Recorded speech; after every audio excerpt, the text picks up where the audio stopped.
It's time to move on to my favorite part of any video game, the music. This may seem like a smaller deal to some of you, but I swear a good soundtrack is all that you need to make a game memorable. I could make a whole video just bitching about modern video games and how I have to constantly go into the options just to turn up the music that you paid an entire orchestra to develop. It's so bizarrely different compared to what I was used to when I was a kid. So Undertale has a great soundtrack, and somehow it's managed to become just as nostalgic to listen to as all my other favorite video game soundtracks from when I was a kid.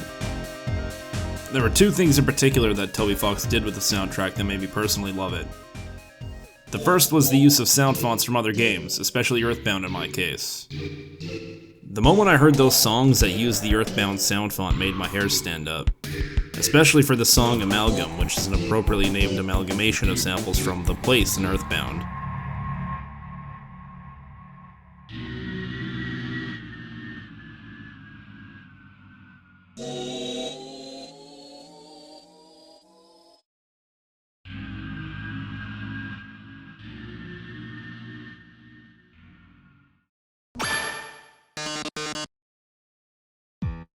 I ended up buying the soundtrack when I got to the Mettaton X fight, because by then I had seen how well the Undertale uses its music.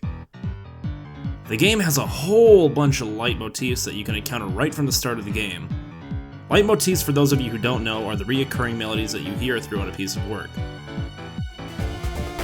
Whole characters in the game have their own sets of songs which play as their theme, and each progress creating this natural build-up which eventually pays off when you hear the last song that's used during their final encounter. It creates this immediate nostalgia, which brings you back to the memories of meeting that character and the first time that you heard their theme. There's already a whole bunch of videos out there which point out all these different leitmotifs inside of Undertale. I'll link a few in the description. I definitely recommend checking them out. So there's a build-up present in the music of Undertale. But first, I want to quickly talk about dynamic music in video games, as it has to do with how Undertale uses this build-up. Dynamic music, by its Wikipedia definition, is where specific events in a video game cause the background music to change. This doesn't mean the difference between the song that was used in level 1 and the song that was used in level 2. No, there is a difference. I'll show you, but specifically I'll show you how Undertale uses dynamic music to enhance the important moments in the game.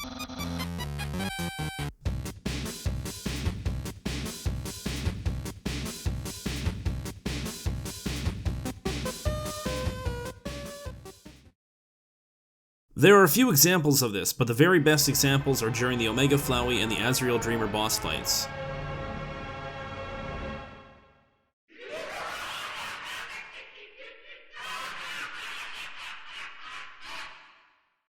So Omega Flowey is this crazy and hectic battle. But during the fight, there are these few moments which break up the non-stop onslaught you are trying to endure. It's easily noticeable. The music for these sections change in order to better match what it is you're currently seeing on screen. But on top of that, did you ever notice that the speed of the battle almost seems to match the beat of the music? What I mean is that the music is this insane and over-the-top melody, and at the same time it's throwing this completely unreasonable amount of shit at you that you can't even be expected to dodge.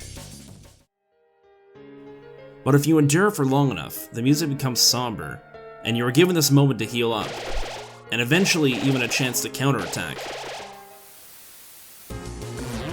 Flowey's defenses have lowered, and now he is actually taking damage. His attacks slow down to a point where you can now be expected to dodge them, matching the new and less chaotic melody.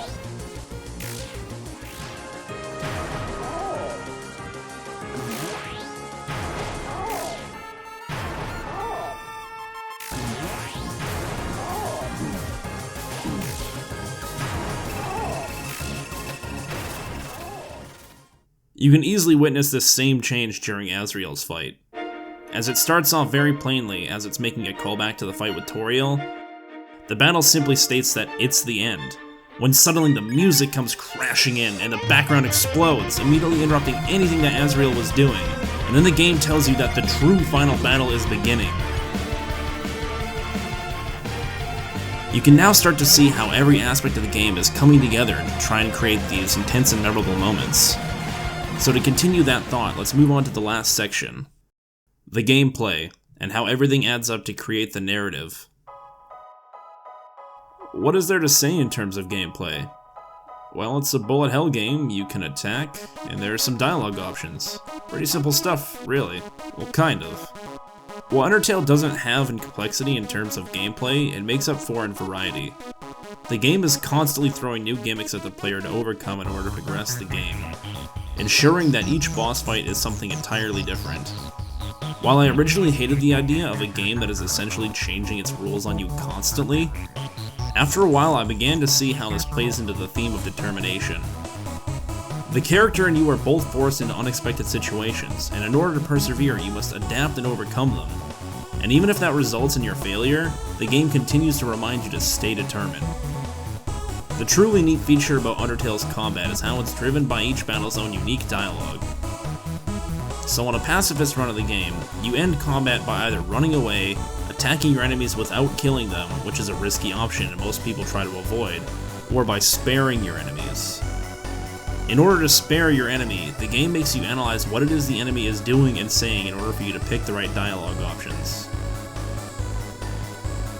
Because of this, each enemy feels unique, not only in their attack patterns, but in their character and how you interact with them in order to end combat peacefully. And this plays into another strength that the game has, and that's its ability to tell a story through its combat sections. In standard RPGs, you'll generally have your dialogue and cutscenes separate from combat.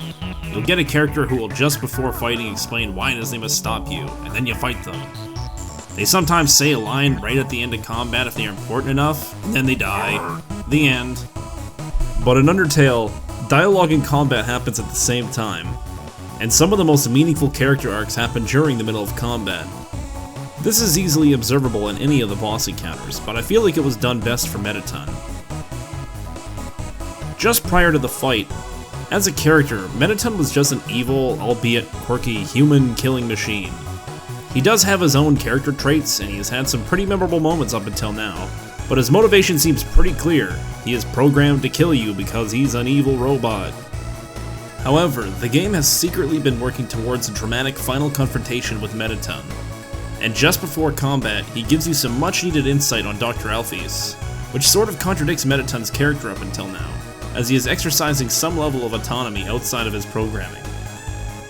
As you battle with him, you not only push him to change his forms physically, but he also eventually is brought to a point where he plainly states what his primary motivation has been this whole time. And it all makes sense. He's not actually all that bad, and he, like a lot of the other characters that you encounter, have this misguided conception of what is necessary in order to achieve a greater good.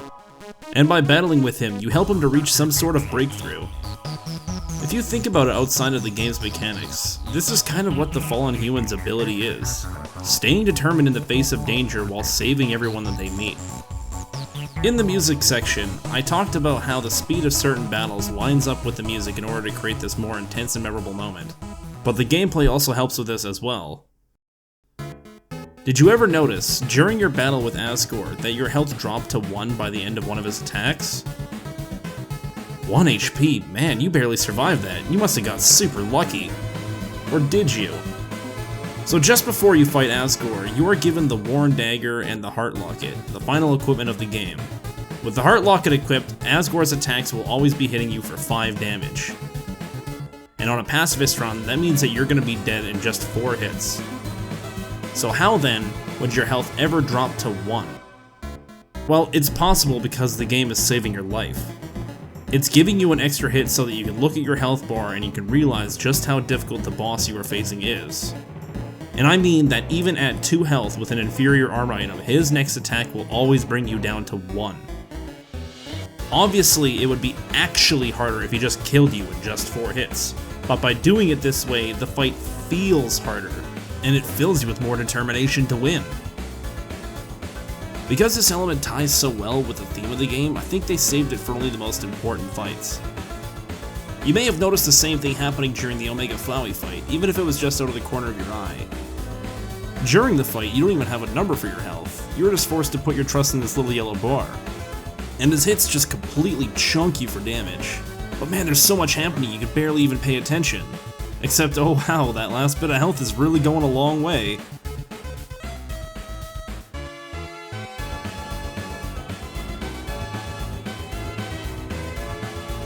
It's not like these bosses can't kill you, but by displaying your health in this way, it sort of artificially adds tension to the fight, and it works super well. Even with me knowing how this works, it doesn't stop the Omega Flowey fight from being super stressful for me, and every time I beat him it feels like I went through an ordeal. It's the small details like these that go such a long way, and it's why Undertale is so good at making you feel the way it wants you to feel, and why it's such a good game.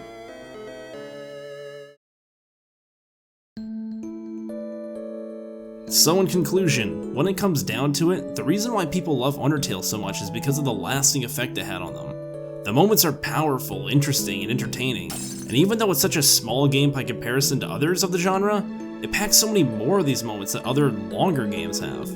It's short and sweet.